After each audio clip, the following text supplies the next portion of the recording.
Hi friends, ఎలా ఉన్నారు? ఈ వీడియోలో నేను మీకు telecom regulatory authority of India ఏదైతే ఉందో ఒక కొత్త రూల్ని అయితే తీసుకొచ్చింది. నేను ఆల్రెడీ దీనికి సంబంధించిన ఒక వీడియోని అయితే చేశాను, రీఛార్జ్ ప్లాన్కి సంబంధించి, అలాగే సెకండ్ సిమ్కి సంబంధించి కొత్త ప్లాన్స్ రాబోతున్నాయని. అయితే ఈ వీడియోలో సెకండ్ సిమ్ ఎవరైతే యూజ్ చేస్తున్నారో వాళ్ళకు ఒక మంచి అప్డేట్ అయితే వచ్చింది. ఈ వీడియోలో దానికి సంబంధించిన క్లియర్ ఇన్ఫర్మేషన్ అయితే మీకు ఎక్స్ప్లెయిన్ చేయబోతున్నాను. ఫ్రెండ్స్, మీ వీడియో అసలు డెఫినెట్గా లైక్ చేయండి, షేర్ చేయండి. ఇంకా మన ఛానల్ ఎవరైనా సబ్స్క్రైబ్ చేయకపోతే డెఫినెట్గా సబ్స్క్రైబ్ చేసుకొని ఫాలో అవ్వండి. ఏమాత్రం లేట్ చేయకుండా టాపిక్లకు అయితే వెళ్ళిపోదాం. అయితే telecom regulatory authority of India ఒక ప్లాన్ అయితే తీసుకొచ్చింది. చాలా మంది 2-3 సిమ్ కార్డ్స్ అయితే యూజ్ చేస్తూ ఉంటారు. వీటిని అన్నిటినీ యాక్టివ్లో ఉంచడానికి వీళ్ళైతే ప్రతి నెలనైతే 200-300 చొప్పున రీఛార్జ్ అయితే చేయాల్సి ఉంటుంది.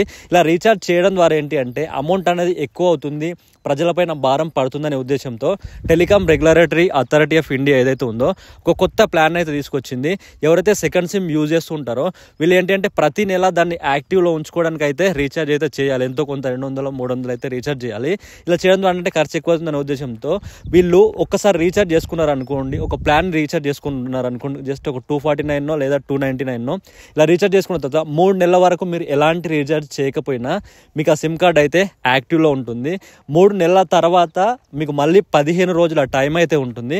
ఆ 15 రోజుల టైంలో మీరు మళ్ళీ అయితే రీఛార్జ్ చేసుకోవాలి. ఒకవేళ 15 రోజులు దాటిన తర్వాత రీఛార్జ్ చేయకపోతే అప్పుడైతే డీయాక్టివేట్ అయిపోతుంది. కానీ ఇప్పుడు మీరు సిమ్ కార్డ్ని యాక్టివేట్లో ఉంచుకోవడానికి 200-300 అయితే రీఛార్జ్ చేయాల్సిన అవసరం లేదు. జస్ట్ 20 రూపీస్తో రీఛార్జ్ చేసుకుంటే మీకు ప్రతి నెల అయితే యాక్టివ్లో ఉంటుంది. ప్రతి నెల 20 రూపాయలు పెట్టి రీఛార్జ్ చేస్తే మీకు యాక్టివ్లో ఉంటుంది. ఇది telecom regulatory authority of India automatic retention scheme ద్వారా అయితే అమలు చేస్తుంది. ఇది ప్రతి ఒక్కరు అయితే యూజ్ చేసుకోవచ్చు. ఎవరైతే విఐ ఉన్నారో, అలాగే ఎయిర్టెల్ ఉన్నారో, బిఎస్ఎన్ఎల్ ఉన్నారో ప్రతి ఒక్కరికి అయితే వర్తిస్తుంది. ఈ త్వరలోనే ఈ ప్లాన్స్ కూడా అమల్లోకి అయితే వస్తుంది. ఆల్రెడీ నెట్వర్క్ కంపెనీస్ ఏవైతే ఉన్నాయో వాటికైతే గైడ్లైన్స్ అయితే రిలీజ్ చేయడం జరిగింది. ఇది ఒక మంచి అప్డేట్ అని చెప్పుకోవచ్చు. ఎవరైతే సెకండ్ సిమ్ యూజర్స్ ఉన్నారో వాళ్ళకైతే చాలా బెనిఫిట్ అని చెప్పుకోవచ్చు. సో ఇది అయితే త్వరలోనే అమల్లోకి అయితే వస్తుంది.